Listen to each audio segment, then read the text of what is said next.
Hello বন্ধুরা, কেমন আছেন সবাই? আশা করি সবাই সুস্থ আছেন, ভালো আছেন। আজ এই নতুন ভিডিওতে আপনাদের সবাইকে স্বাগত জানাই। আজ আমরা ঘুরে দেখব রবীন্দ্র সরোবর বা ঢাকুরিয়া লেক, যেটাকে দক্ষিণ কলকাতার ফুসফুস বলা হয়। 1920-এর দশকের প্রথম দিকে কলকাতা মহানগরীয় অঞ্চলের উন্নয়নের দায়িত্বে নিয়োজিত কলকাতা ইমপ্রুভমেন্ট ট্রাস্ট 192 একর জলা জঙ্গলময় জমি অধিগ্রহণ করে।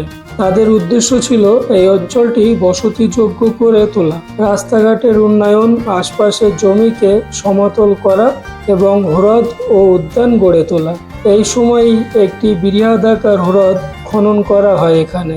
এই হ্রদটি পরিচিত হয় ঢাকুরিয়া লেক নামে। 1958 সালের মে মাসে কলকাতা ইমপ্রুভমেন্ট ট্রাস্ট কর্তৃপক্ষ কবিগুরু রবীন্দ্রনাথ ঠাকুরের নামে এই হ্রদটির নামকরণ করেন রবীন্দ্র সরোবর।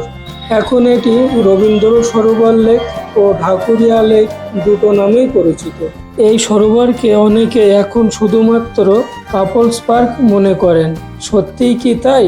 না, এখানে পরিবার, বাচ্চা ও বন্ধু বান্ধব নিয়ে গিয়ে ঘুরে আসা যায়, বা এখানে দেখার মতো কি কি আছে সবগুলো এই ভিডিওর মাধ্যমে তুলে ধরব।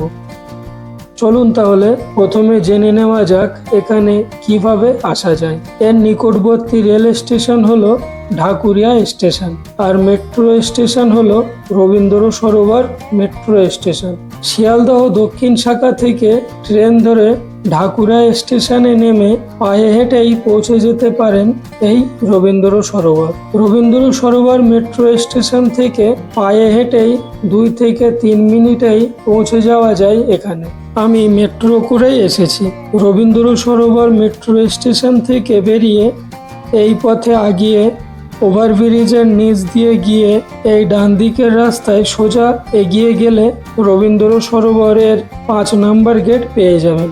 এখানে কোনো প্রবেশ মূল্য নেই, সম্পূর্ণ বিনামূল্যে এখানে প্রবেশ করতে পারবেন। প্রবেশের সময় সঙ্গে থাকা ব্যাগ চেকিং করাতে হবে, কারণ এখানে প্লাস্টিক ব্যাগ বা প্লাস্টিক জাতীয় জিনিস নিষিদ্ধ।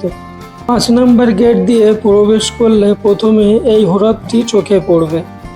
হ্রদের চারিপাশে সুন্দর পরিবেশের মধ্যে এমন সব বসবাসের ব্যবস্থা আছে, যেখানে বসে এই মনোরম পরিবেশে ঘন্টার পর ঘন্টা কাটিয়ে দেওয়া যায়। এই রবীন্দ্র সরোবরে কোথায় কি কি দর্শনীয় স্থান আছে তার কিছুটা দেখানোর চেষ্টা করেছি। এই হ্রদের পাশ দিয়ে হাঁটতে হাঁটতে 7 নম্বর গেট দিয়ে বার হলাম। এখানে চোখে পড়বে বিশ্বকবি রবীন্দ্রনাথ ঠাকুরের এই স্ট্যাচু। 7 নম্বর গেট দিয়ে বার হয়ে এই রাস্তাটা পার হয়ে এই পথ দিয়ে কিছুটা হাঁটতে হবে 3 নম্বর গেটে যাওয়ার জন্য। চলুন এবার 3 নম্বর গেট দিয়ে প্রবেশ করা যাক।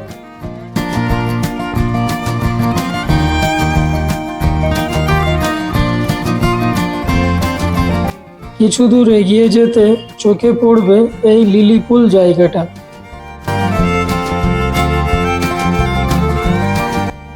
আরও কিছুটা এগিয়ে গেলে দেখা যাবে আর্ট গ্যালারি, যেটা মা ফিরে এলো নামেও পরিচিত।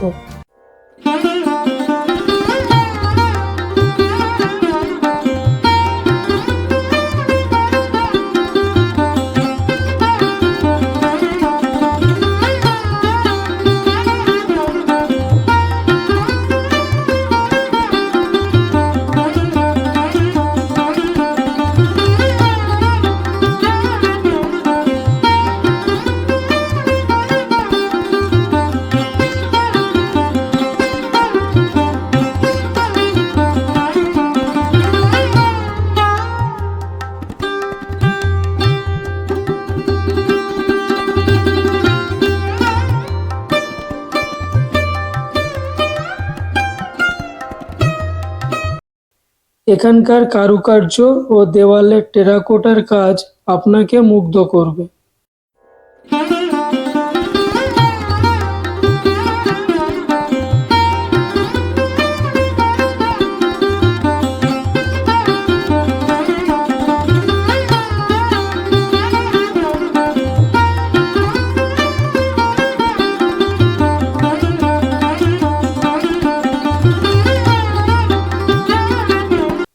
এখানে স্থান পেয়েছে সাম্প্রতিক দুর্গাপুজোর বিভিন্ন ক্লাব এর শ্রেষ্ঠ প্রতিমাগুলো।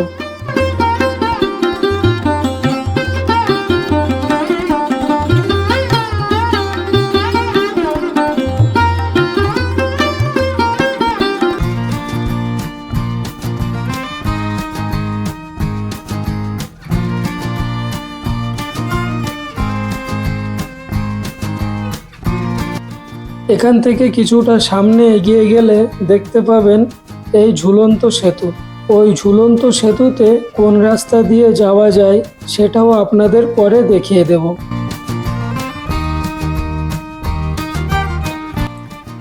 হাঁটতে হাঁটতে চলে গেলাম 10 নম্বর গেটের দিকে। 10 নম্বর গেট দিয়ে প্রবেশ করেই দেখতে পাবেন লায়ন্স সাফারি পার্ক। এই পার্ক এর সময়সূচি বোর্ডে লেখা আছে, আপনারা দেখে নিতে পারেন।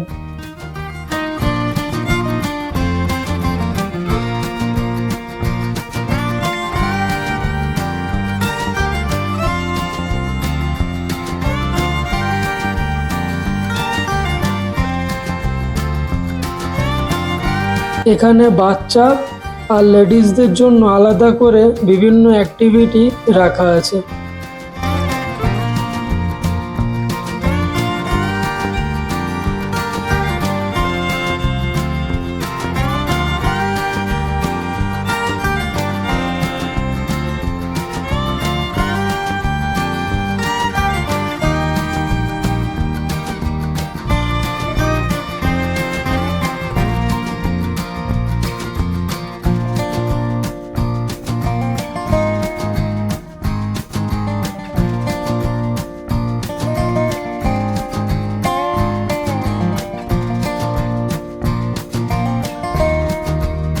এই পার্কের বিপরীত দিকের রাস্তা দিয়ে কিছুটা গেলে দেখতে পাবেন এই নজরুল মঞ্চ।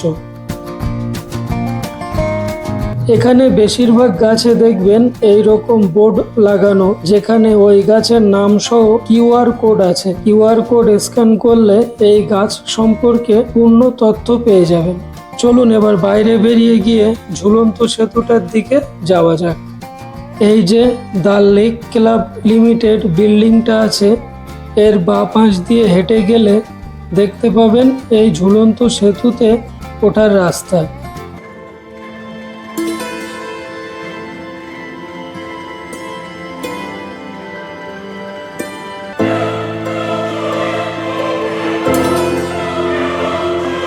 এই সেতুটি 1926 সালে তৈরি করা হয়। এই সেতু পার হয়ে গেলেই দেখতে পাবেন এই ঐতিহ্যবাহী মসজিদ। এই মসজিদটি লেক মসজিদ নামে পরিচিত। এই মসজিদটি 1824 সালে প্রতিষ্ঠিত হয়। এই রবীন্দ্র সরোবর লেকটি সপ্তাহের প্রতিদিনই ভোর 5টা থেকে সন্ধ্যা 8টা পর্যন্ত করে খোলা থাকে। তো আজকের ভিডিওটা এই পর্যন্তই শেষ করছি। দেখা হবে পরের অন্য কোনো ভিডিওতে। সবাই ভালো থাকবেন, সুস্থ থাকবেন। টাটা।